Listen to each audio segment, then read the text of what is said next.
I just want to thank all of you so much for being a part of my life.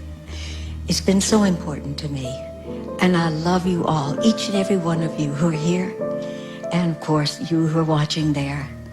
I just hope with all my heart that I have given you half as much as you've given me. Please do not forget subscribe to our YouTube channel and hit the notification bell to be notified when we upload next. Eileen Fulton, the pioneering actress whose portrayal of Lisa Miller on CBS's As the World Turns redefined the daytime soap Villainous, passed away Monday in Asheville, North Carolina, at the age of 91. Fulton's family announced her death came following a period of declining health. Through nearly half a century on television, Fulton crafted one of the most complex and enduring bad girl characters in the history of the genre, one whose romantic entanglements, icy schemes, and occasional vulnerability kept viewers riveted for generations. Born Margaret Elizabeth McClarty on September 13, 1933, in Asheville, Fulton was the eldest of 3 children of Peggy, a schoolteacher, and James McClarty, a Methodist preacher. She later adopted the stage name Eileen Fulton to honor an actress she admired. By the 3rd grade, she knew she was destined for the stage. After graduating from Lee Edwards High School, she earned a degree in music and drama from Greensboro College in 1956 and moved to New York City to pursue her acting ambitions. There she studied under Sanford Meisner at the neighborhood playhouse alongside future stars like Keir Dullea. Early on, Fulton cut her teeth in theater and film. She appeared in the 1960 feature Girl of the Night as a sympathetic hooker opposite Anne Francis. Her performance caught the eye of As the World Turns producers. When their first choice, Lois Smith, was unavailable, they tapped Fulton for what was conceived as a mere 3-month summer role. The rest, as they say, was history.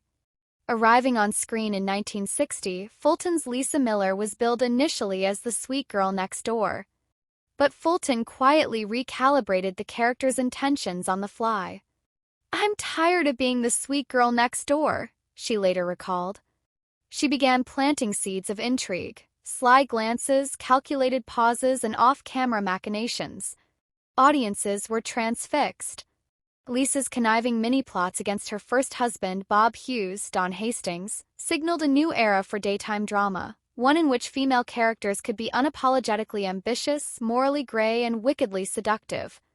Over the decades, Lisa's wardrobe evolved from demure dresses to bold power suits, reflecting her shifting alliances and social standing. Behind the scenes, Fulton became one of the first soap stars with her own publicist, and even hired a bodyguard to protect her from overzealous viewers enraged by Lisa's machinations. "They had a great love/hate thing with me. It was amazing," Fulton once said. Lisa Miller's soap opera resume reads like a novelist's fever dream: 8 husbands, dozens of affairs, and an ever-changing last name.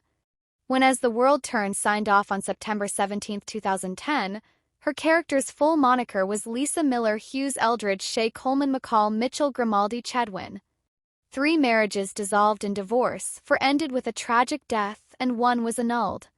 Each union brought fresh drama, scandalous revelations, courtroom showdowns, and on-air conceits that blurred the line between reality and fiction. Fulton's own reflections on Lisa's romantic compulsion were candid. "She's a romantic, that's why she falls in love so much," she told the Television Academy Foundation in 2005. Through every twist, whether Lisa was abandoned at the altar or faking her own demise, Fulton remained the constant force driving the narrative. Fulton's tenure on As the World Turns was punctuated by 3 high-profile exits. In 1963, she departed to explore stage work, landing a role in Abe Lincoln in Illinois opposite Hal Holbrook. Viewer backlash to her temporary replacement prompted producers to beg her return. In 1965, she left again to star in the primetime spin-off Our Private World, which chronicled Lisa's attempt to reinvent herself in Chicago. Although the series lasted only 4 months, Fulton was back on Oakdale soil by 1966. Her third exit in 1983 stemmed from a contract dispute, and when rumors swirled about killing off Lisa, Fulton insisted she alone could make the character's death believable. Between soap stints, she proved her versatility, performing matinees in Edward Albee's Who's Afraid of Virginia Woolf, On Broadway, singing in cabaret venues, launching a clothing line at J.C. Penney, and authoring 2 autobiographies, How My World Turns, 1970, and As My World Still Turns, 1995, as well as several novels and mysteries. Fulton's contributions to daytime television earned her a place in the Soap Opera Hall of Fame, 1998, and a Lifetime Achievement Award from the Daytime Emmys, 2004.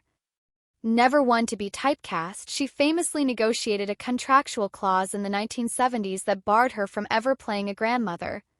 At that time, grandmothers had no romance at all, and I wasn't about to let that happen to me, she quipped to the Los Angeles Times in 2000. Although she eventually relaxed that stipulation, the anecdote underscores her fierce advocacy for her character's vitality and relevance. Off-screen, Fulton's life diverged from Lisa's extravagances. She married and divorced 3 times, far fewer than her character's 8 unions. She remained close to her family. Survivors include her brother, Charles McClarty, and niece, Catherine, and returned home to Asheville in her later years. Even after Lisa's final wave to the camera, Fulton continued to engage with fans at conventions and through social media, celebrating the character who defined her career. In a 2010 NPR interview, Fulton reflected on the intensity of fans' reactions. She recalled an early encounter outside Lord & Taylor, when a well-dressed woman confronted her, shouted, "I hate you," and struck her, proof, Fulton mused, that she had truly reached her audience. A telegram soon followed. "If that bitch Lisa marries Bob, I'll never watch As the World Turns again." It was the ultimate compliment, proof that Lisa Miller and the woman who played her had forever changed the landscape of daytime storytelling. Eileen Fulton's death marks the end of an era in which soap operas were life's daily ritual for millions. Through her fearless portrayal of Lisa Miller, she opened the door for more layered, morally ambiguous female characters in television drama. As networks pivot to new forms of entertainment, Fulton's legacy endures, in reruns, in fan memories, and in the countless performers who have followed in her footsteps. She was, and always will be, television's quintessential bad girl with a heart of soap opera gold. Thanks for watching. Subscribe to daily updates and never miss a video.